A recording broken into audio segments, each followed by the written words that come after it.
Hello, my friends. I wanted to make a comment on the situation right now in the Middle East.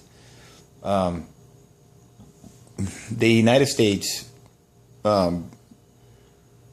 defense contractors, the warmongers, the companies that profit from war, are now booming. Business is booming.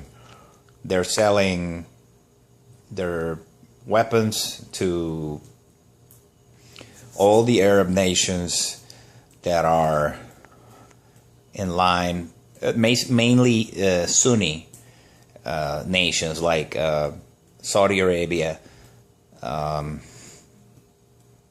Jordan, Egypt, and United Arab Emirates, Qatar, I believe so. If you don't know what Sunni and Shiite means, that all it is, these are two different sects. They started in different interpretations of the Quran. It all has to do with religion. The Sunnis are more fundamentalist, and the Shiites are mainly more liberal. Contrary to popular belief, Iran is Shiite, Iraq is Shiite, and they fought against each other because Saddam was in power, and basically Saddam modeled his regime after the Nazi right-wing extremist party. His Ba'ath Party was modeled after the Nazis. So that's the war between Iran and Iraq was more, even though Iraq is more divided than Iran.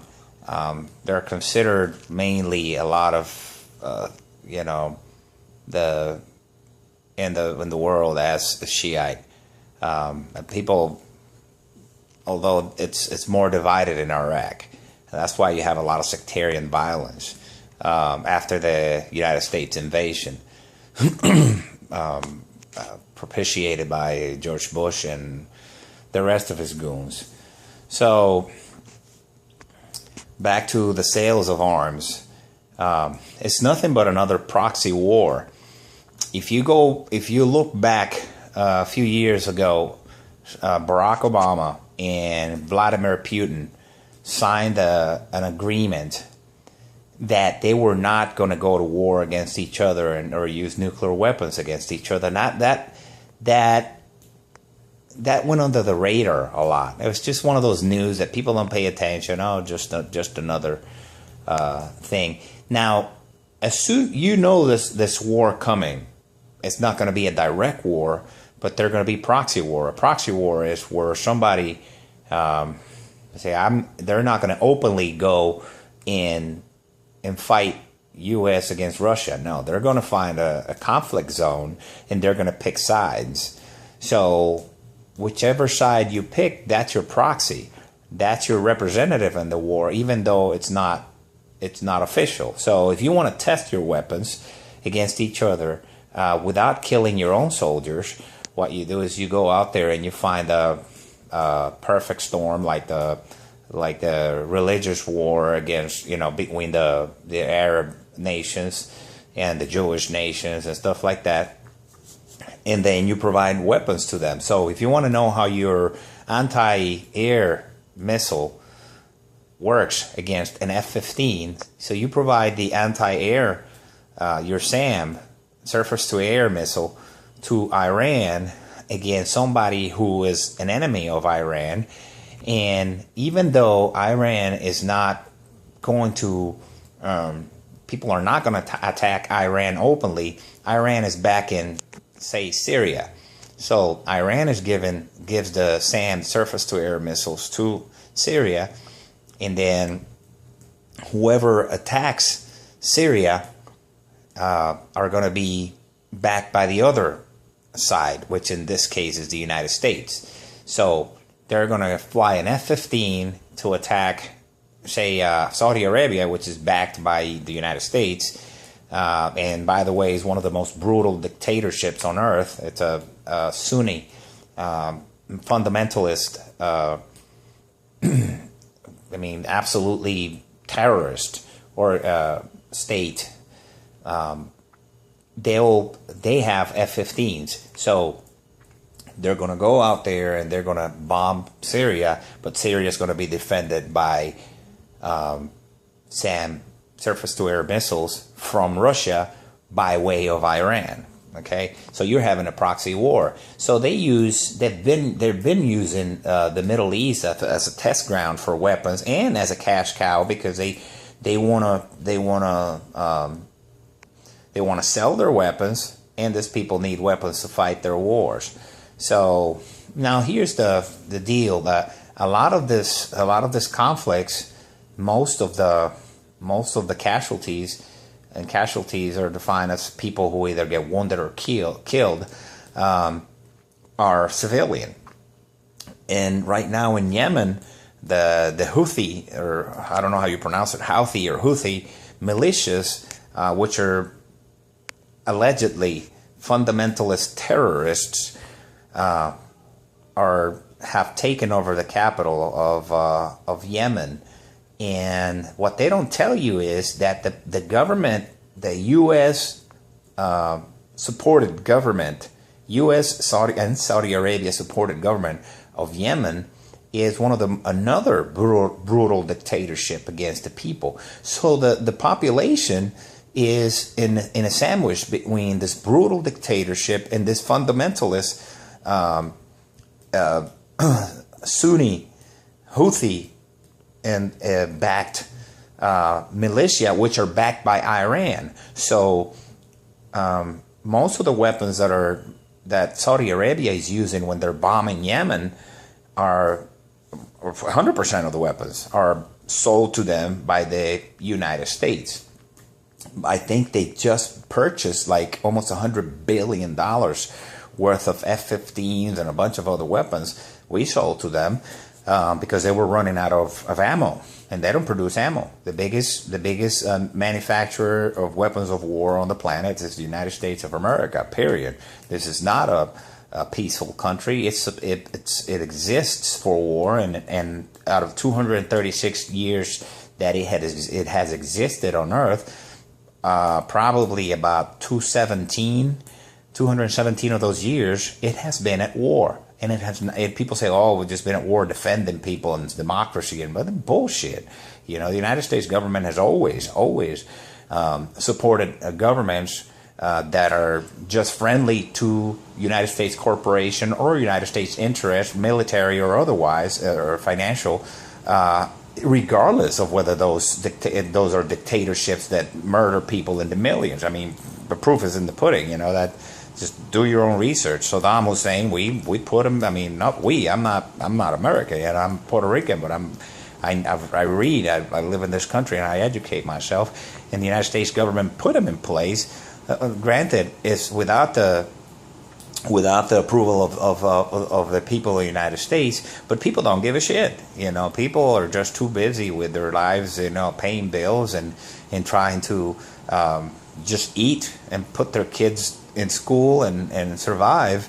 And when you tell them something against their candidate, they don't give a shit. It's like, no, I'm Republican, I vote for, you know, God bless America, and those troops are supporting us out there, and freedom and all this other words that they use to just give themselves peace of mind and lie to themselves, the populace, trying to tell themselves that it's okay to, you know, just keep going about your business regardless of, and keep voting for the same genocidal monsters that we vote for in this country, to start wars, you know, and then nobody calls their representatives to fight and tell them that, like, no, send your children to go fight for oil. Nobody gives a shit. Very few people. So we participate in that. I mean, I don't approve of it. That's why I'm making this video, to create conscience. Now, when they're Saudi Arabia, the people on the ground in this war in Syria and also in Yemen are reporting. The reporters and independent reporters on the ground said, "Listen, the people that Saudi Arabia is bombing are civilians. These are kids, women, children. And it's just like these people they're not killing the intended people. They might kill a rebel here and there, but the majority of the people who are getting killed by the bombings carried out by U.S. Weapons bought by these Arab countries who are the allies of the United States are civilians." And that they don't care. The United States doesn't care as long as they keep spitting out them bullets and running out of ammo, and we keep selling ammo to them. And the corporations, the defense contractors are doing business, and we don't give a shit. So I asked you, who is the real terrorist? Who is the real terrorist? Are we terrorists? Are we sponsors of terrorists? And the answer, as we sponsors of terror, are we sponsors of genocide? And the answer is yes. We sponsor genocide. The United States taxpayer, and I'm one of them, you are too, you are sponsoring genocide. How do you stop that? You need to contact your representative and tell them that you do no longer support the actions of the United States, and that makes, and you have to tell them, it's like, listen, or send them an email. It's like, if you continue to do that, next election we're going to go for somebody who does not support this. And I'll give you a little. There are a lot of candidates out there that are anti-war and anti. People say, well, if you don't sell weapons to them, somebody else will. And it's like, okay, fantastic, but you're not selling it to them. Okay, and you think that we're selling them old weapons? You're wrong. They're going to sell. They're marketing the F-35, the latest, allegedly greatest, which is the biggest piece of shit they ever made. It's the F-35 to China, to a bunch of other countries, to sell it to them. This is our latest and greatest stealth aircraft. You think, oh, no, we're just going to keep the latest technology? No, they're selling it to other people. So it's not good. This company should not be allowed to sell the latest technology to other people, because that puts the United States at a disadvantage, at a tactical and disadvantage in any conflict. Okay, so in the other directive that they're using, they're concerned now is that, okay, they passed a law in 2008 that the United States was not supposed to sell too many weapons or too advanced weapons to people who were enemies of Israel, so that Israel could have a tactical and a strategic advantage in weapons in the area, because Israel is surrounded by enemies. But that's out the door. Not that I support Israel. They're committed genocide against the Palestinian people. They're just another terrorist state, if you ask me. Plus, we're supporting Iran's enemies, and we're trying at the same time to have talks with Iran. So all this, they don't care. Iran knows this. They're getting paid by the Russians. Not getting paid by the Russians. They're getting supplied by the Russians with these weapons. As long as they don't get attacked, they don't care. Okay, because they get power from it in the region. Okay, so we're just fighting without fighting. We're putting other people to fight. We're selling them the weapons and let them kill each other. It's like betting on it's like a UFC or a gladiator. You're giving them the weapons to kill each other and to see who wins, and see if your weapons are better than the other guys. So you think about that for a little bit, and what kind of world are you going to live in, and you're going to leave to your children.